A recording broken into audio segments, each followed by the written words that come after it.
PPT. Yes, sir.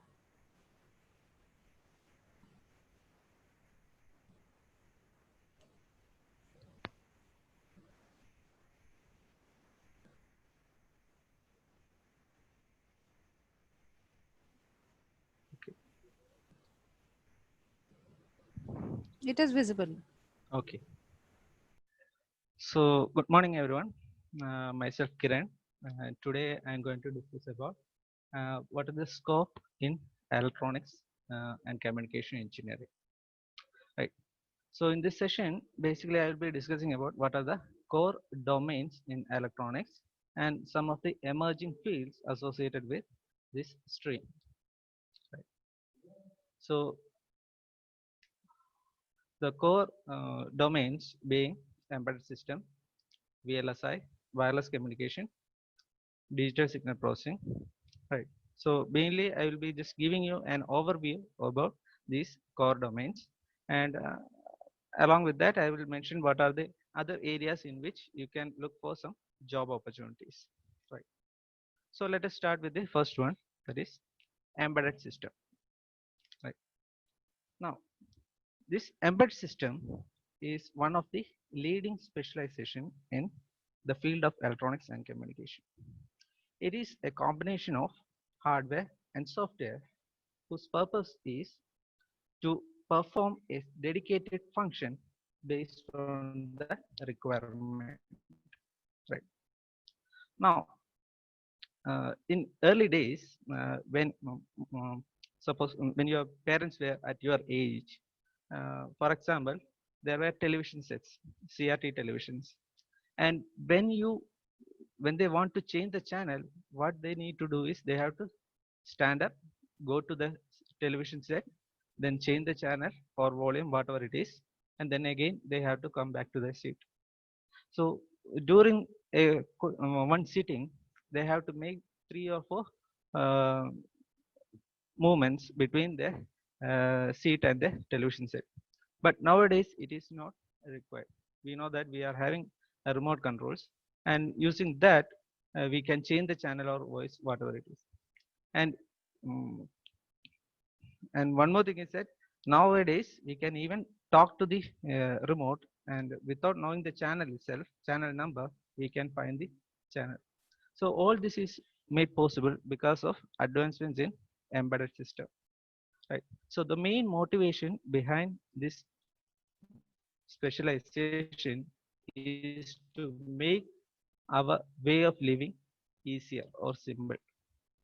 So what this embedded system means is, uh, what are the elements of embedded system? So I will give you a brief uh, description about what this embedded system is.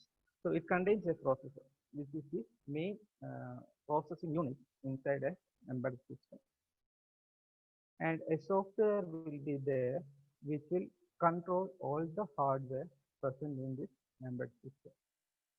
Now, obviously, when there is a system, there has to be some outputs.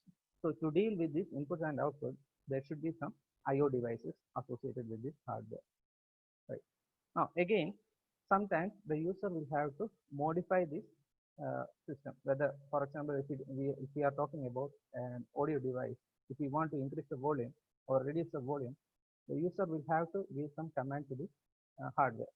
So for that, there is some provision for uh, interacting with the hardware through user interface, right?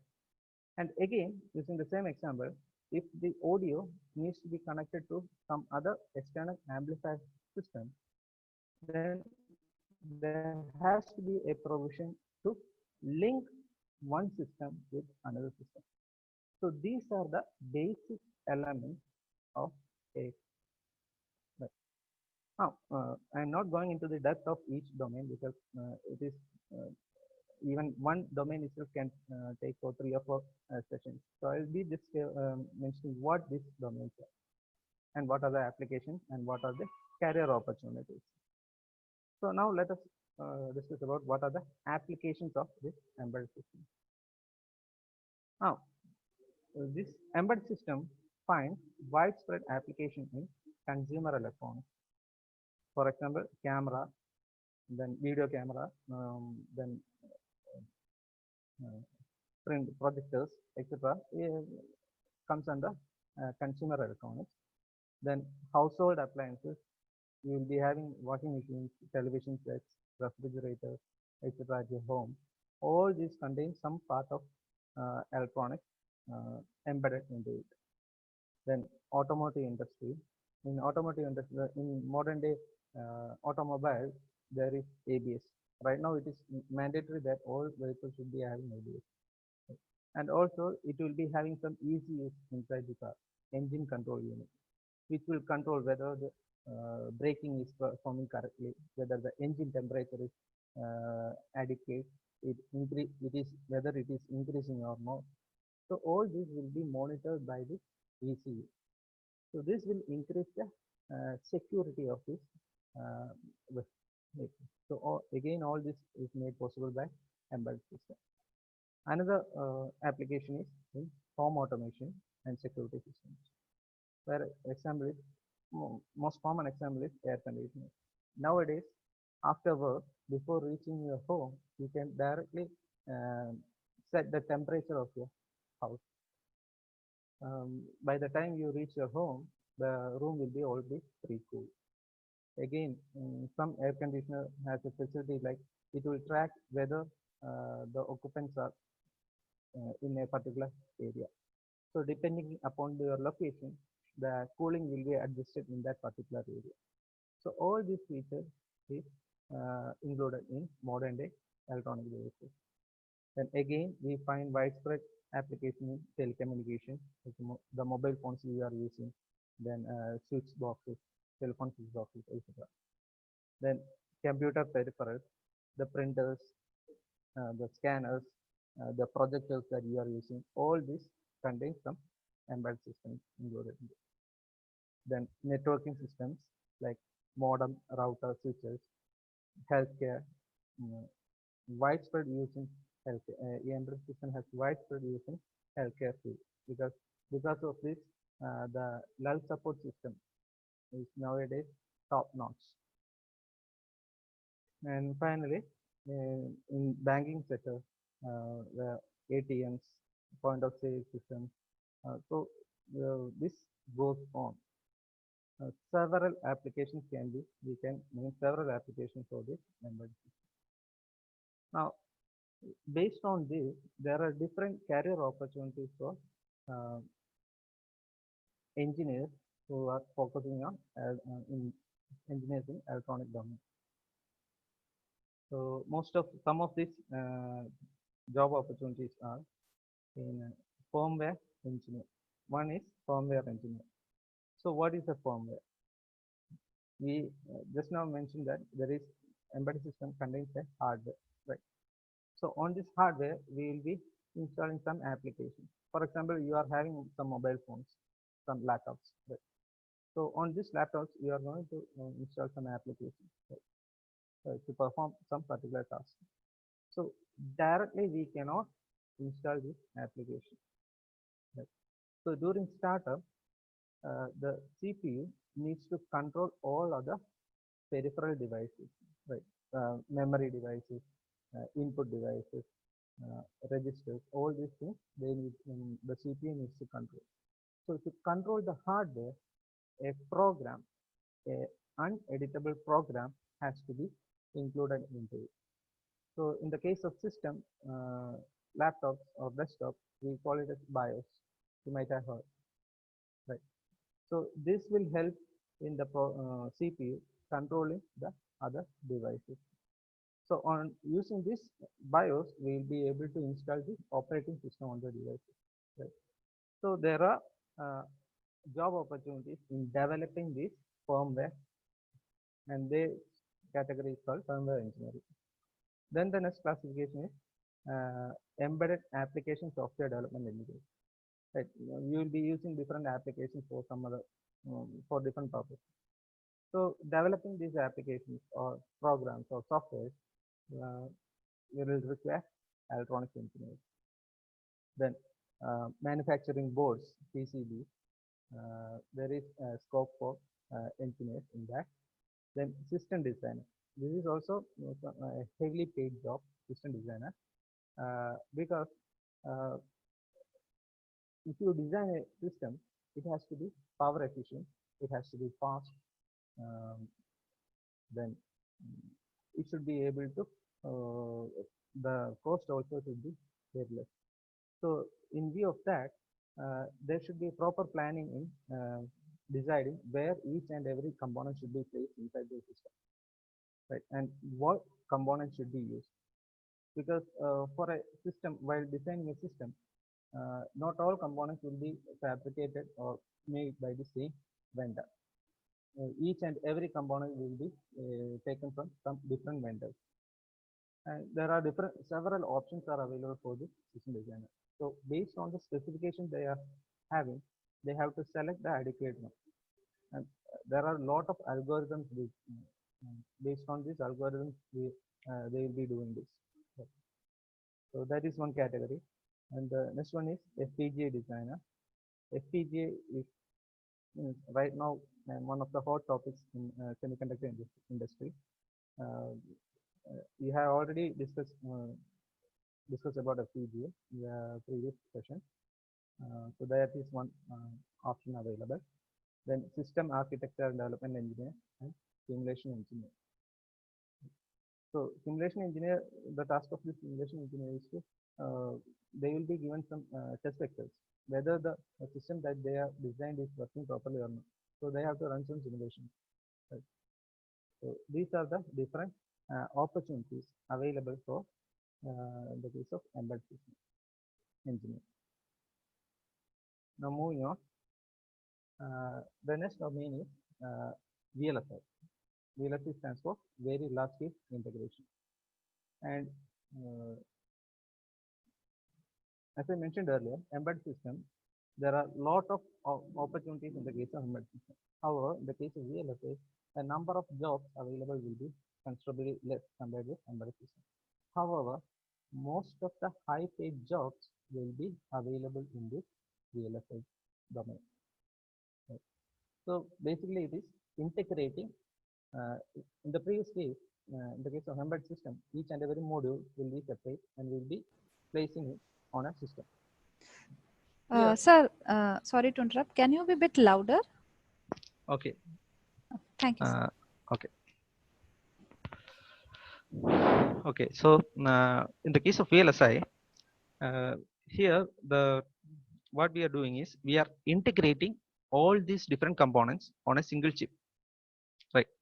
So what it does is it reduces the delay between each components. In the previous case, what we usually do is one block will be in some part of the system and the other block will be in some other place. So we have to use some connecting wires between these modules. So what happens is because of these long connecting wires, the delay introduced by the system will increase, and as well as these connecting wires will dissipate energy as in the form of heat. So power dissipation will also be very high. So all this can be um, removed if we go for integrating all this on a single chip. It reduces the interconnection delay as well as power dissipation, right? Because that is one of the main reason for going for this VLSI design. So the motivation behind this VLSI domain is speed. That is one of the most important criteria. Then size. We know that earlier the mobile phones were very large. Nowadays, because of advancements in this technology, VLSI technology, the size can be reduced much smaller. Then power dissipation. Nowadays we are using battery operated devices, right? So it is now becoming one of the major criteria, how long the battery will last. So that depends on how much power dissipation is taking place. See, inside the chip, there are different types of power dissipation things, right? Static, dynamic, different are there. No need to go into the specifics. The thing is that even if you are not using a device, there is some power dissipation taking place inside it. So to reduce this power dissipation, different strategies can be introduced. So and another next thing is cost. This is also very important criteria. So if we are designing a good uh, product and the cost is very large, no one will go for that, right? So you should optimize the performance with respect to the cost. That is also one important criteria. Now, uh, all these parameters or specifications will change as the generation of a particular device change, right? You might have heard of processors, Intel processors, like uh, 7th generation i7 processor, 8th generation, 10th generation, likewise it goes on, right? So what this generation is, uh, between successive generation, all this specification will be vastly improved, and this uh, uh, and is made possible by an law called as Moore's law. So an American scientist, Gordon Moore, earlier states that um, the number of transistors on a microchip doubles every 2 years. Right. Also, the power dissipation will be vastly reduced, and the cost of a single transistor will be reduced by half within this time frame. So after subsequent generations, we are seeing a vast improvement in these specifications. And another important motivation for going for this VLSI design is time to market. This is another important mm, aspect of this VLSI design. See, you are trying to design a high powerful system. So it takes some time for designing the system. So if you take too much time, the problem is by the time you are uh, able to produce a marketable product, the generation might have skipped. Some other companies might have introduced a new generation device. So yours will become, even though it is very, very powerful, your device becomes obsolete. Right. So that is also another important criteria that you should uh, focus. Now, uh, so how this designing take place in VLSI? We can broadly classify it into three sections. That is logic design, physical design, and wafer to fabrication. So logic design means we are having a device and we need to perform using this device. We need to perform some tasks, right? So there will be some inputs and there will be some outputs. So we need to know how we can map these inputs to outputs. So what is the logic that we need to use? So that will be dealt in the first section, that is logic design. So which all components we should use, whether we should use um, AND gates, example being AND gates, OR gates, muxes, different components are there, right? ALUs, registers. So what all components we need to use will be decided in the first stage, and we will be getting some output.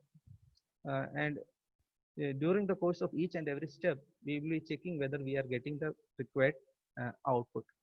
If we are not getting a required output, we will go back and tweak some change, make some small tweaks in the design. Right. So sometimes the task will be to have a particular speed, and the criteria by the vendor will be like, I need to have this much speed. So in power dissipation, it is a little bit, I can relax a little bit. So it should not fall below this particular speed. So what the designer will do is they will fix the speed at that particular level. Then they will tweak the design to improve the power dissipation. Uh, right. So that is the first stage, logic design. So after design step, the designer will know what all the inputs will be, what are the components will be using, what are the output terminals, all these things will be there. And all this data will be available in a file, we call it as netlist. Right. Now the next task is this netlist, which contains the information about the inputs, what are inputs are available, what are components will be used, and what are the outputs, and how they are related. All this will be given to the next section, that is physical design. So in physical design, what they will do is how they can lay all these components on a particular wafer, because we are fabricating these chips on a wafer, right? So it is not that we can randomly place these components there in a wafer and fabricate it, right? So if you are not using some optimization methods, the problem will be like the area will be very large. If area is large, again, as I mentioned earlier, the distance between the subsequent stages, because signal will be flowing from stage 1 to stage 2 components, right? So this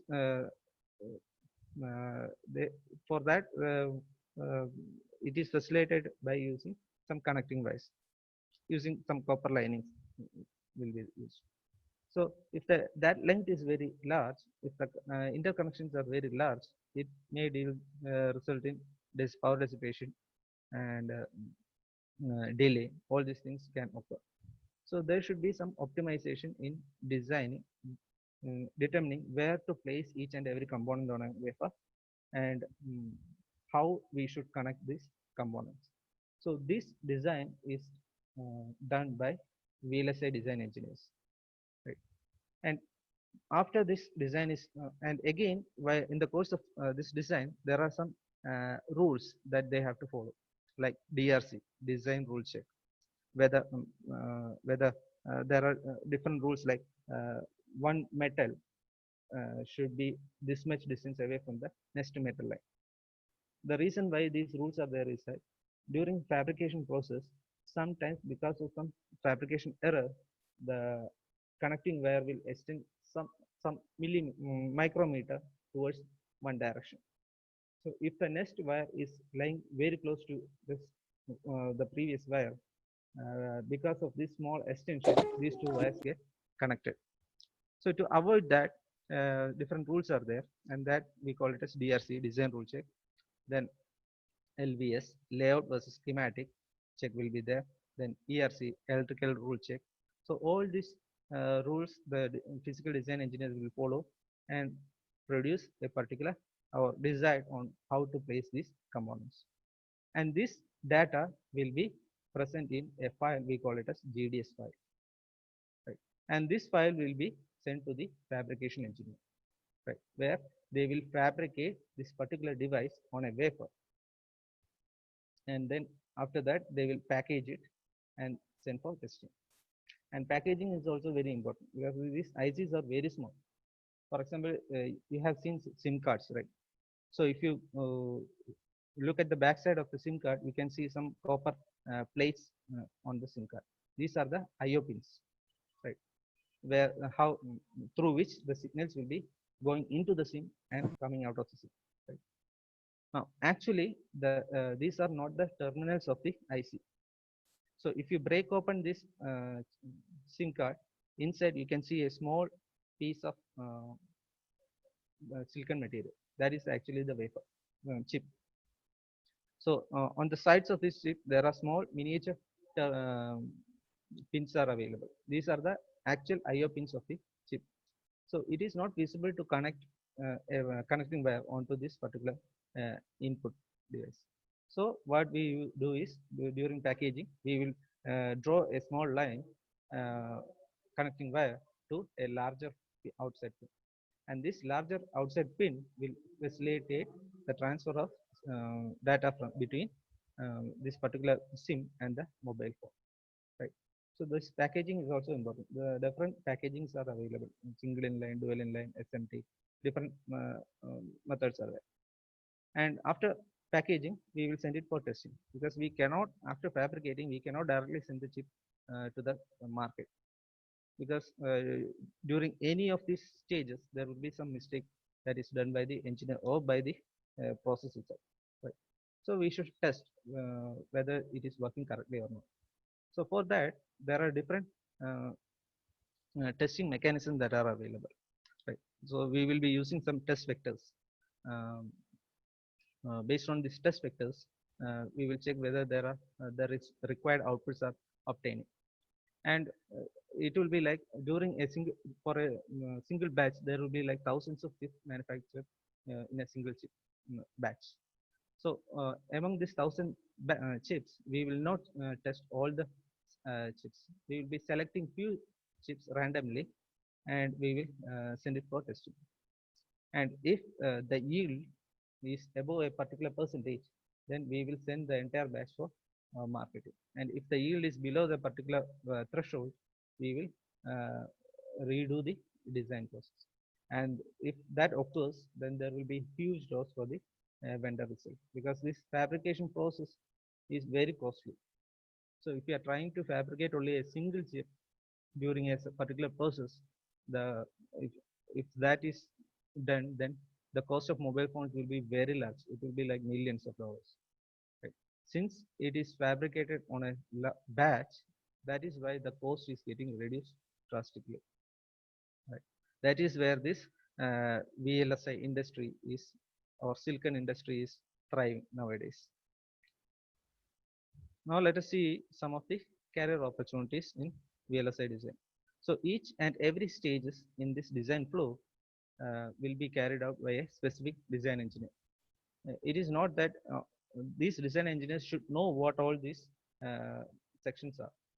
However, when they go for industry, their task will be to perform a particular task, whether perform a logic design, whether in physical design, how placement, different stages are there in physical design itself, placement, floor plan, routing, global routing, like this, different stages are there. So their task will be any one of these areas. So the job opportunities will also be like this. They will specify like layout engineer, ASIC design engineer, likewise will be available. So some of the career opportunities in VLSI industries are AMS designer, analog mixed signals. This is also a very critical domain, because uh, we know that the real world signals are analog in nature. So in order to process these analog signals in digital, we have to have some mechanism in which this analog signals has to be converted to digital, right? So for that, this we'll be using ADCs and DACs. So the system that consists of these components, we call it as analog mixed signal DACs. So these designers is also a very critical uh, component in the in VLSI industry, and some of the most heavily paid jobs will be available in these areas. Then verification engineer. So what they have done, someone will have to verify. So there is another field like that. Then layout design engineer. Then ASIC front end design, front end back end design is there. Verification engineer. ASIC is application physical integrated circuit. Then physical design engineer.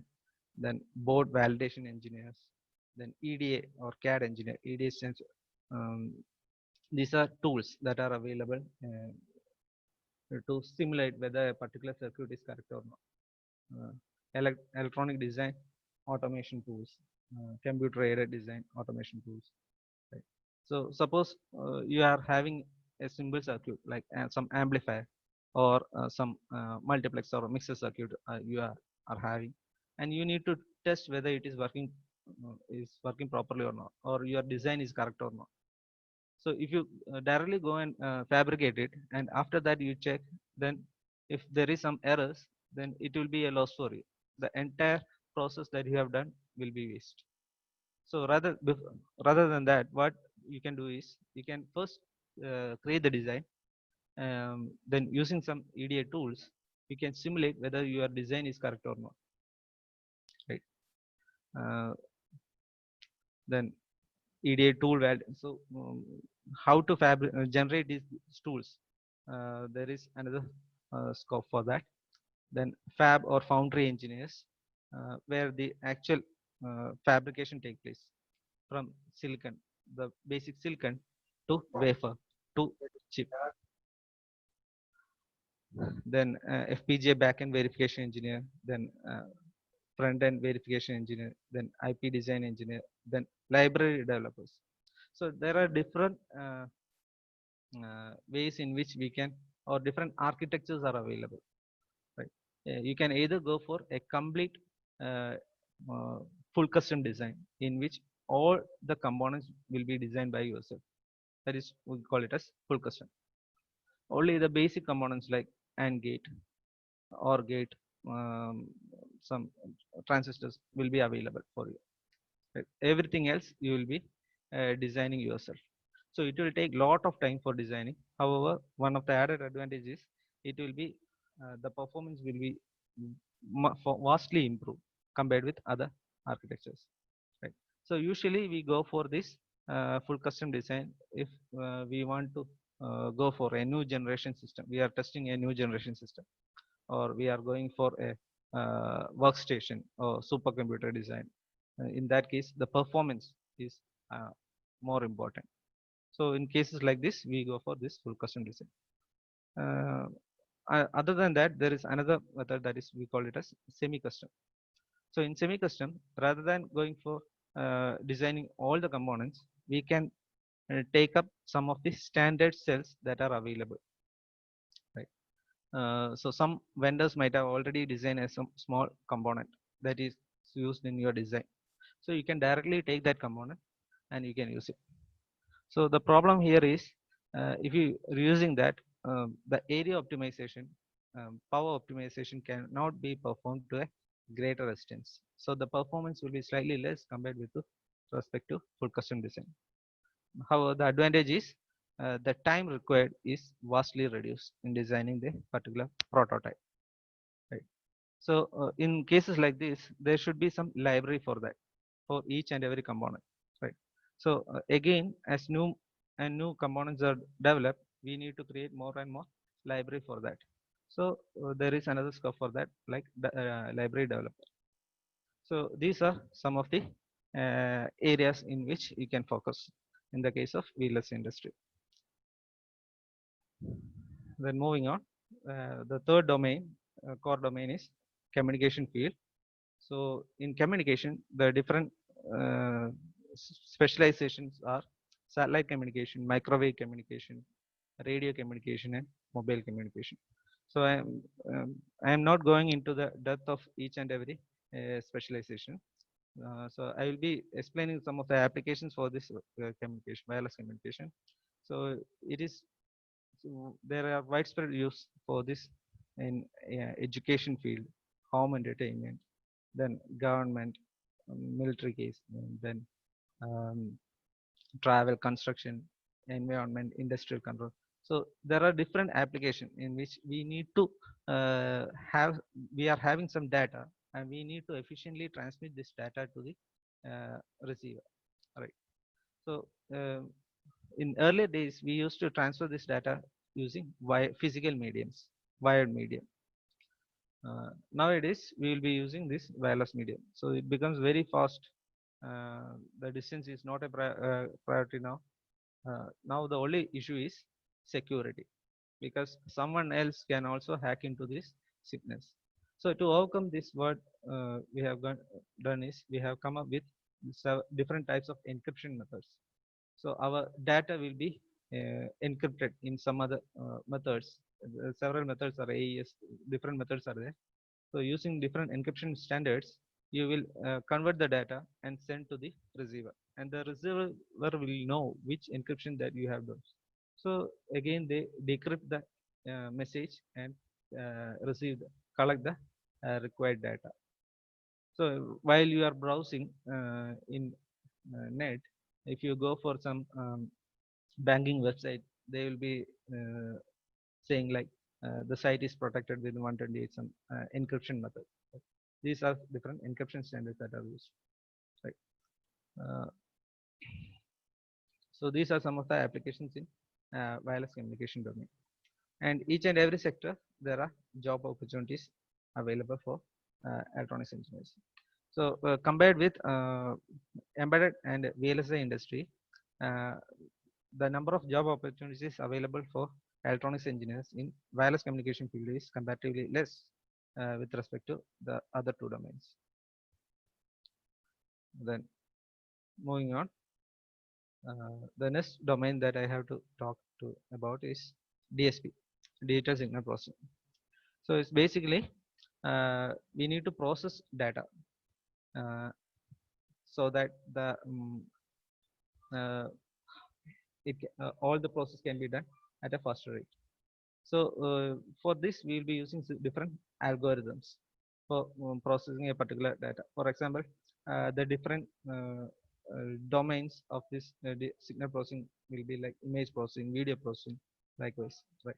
So some of the applications are it finds widespread use in space, uh, medical field, commercial field, then telephone, military, industrial, and scientific field. So everywhere we see vast improvement because of this advancement in DSP, right?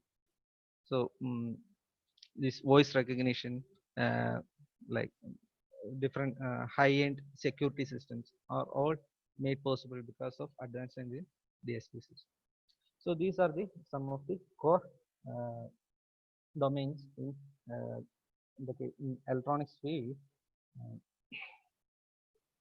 and so the first two, embedded and um, VLSI, will offer more jobs, especially in India, uh, compared with the other two domains.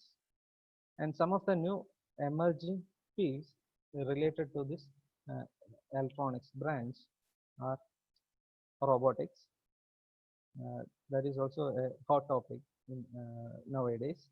So again, it is done. It is the reason for going for this automation robotics is uh, what the humans can do uh,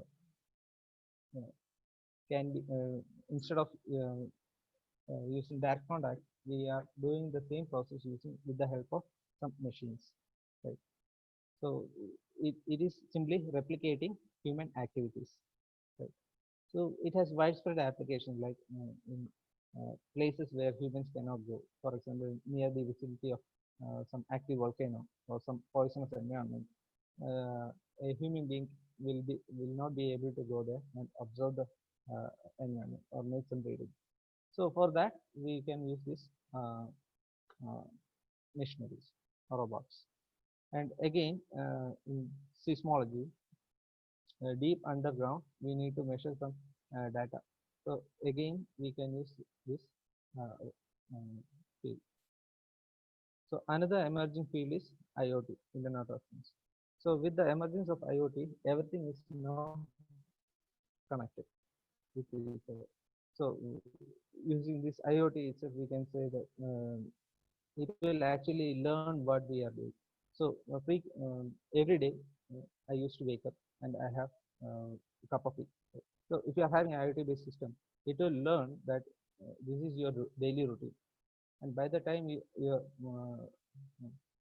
is early morning 7:30, the alarm will automatically ring even if you do not set the time. And also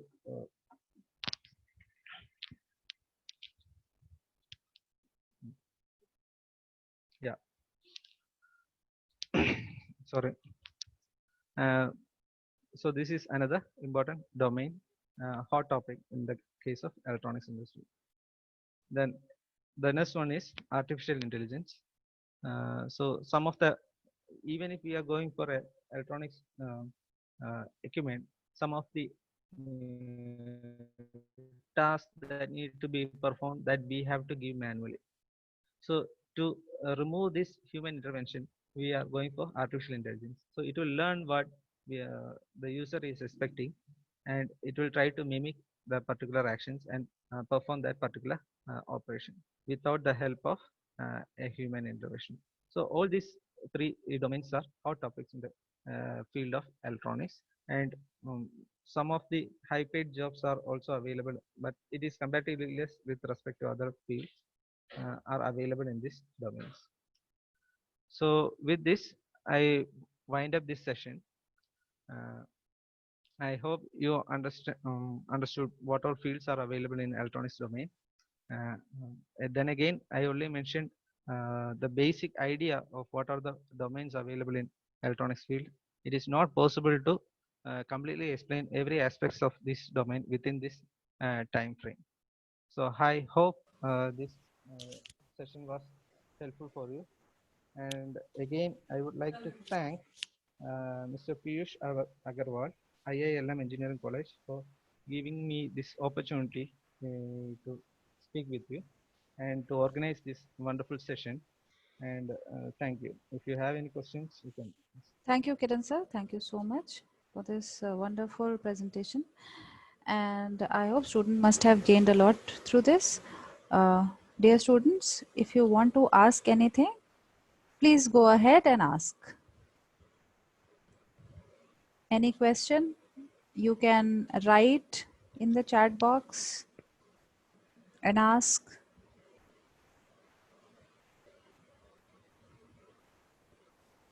Any question? Or you can unmute your mic. Any question, sir will be happy to answer.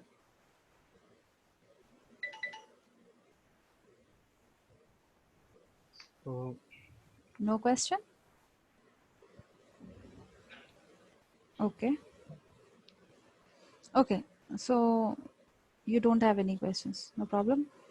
That means we have to end this session now. And thank you, Kiran sir. Thank you so much for thank you. taking all this pains and delivering a wonderful lecture here. And we are looking for future collaborations as well. Okay. Thank you so much.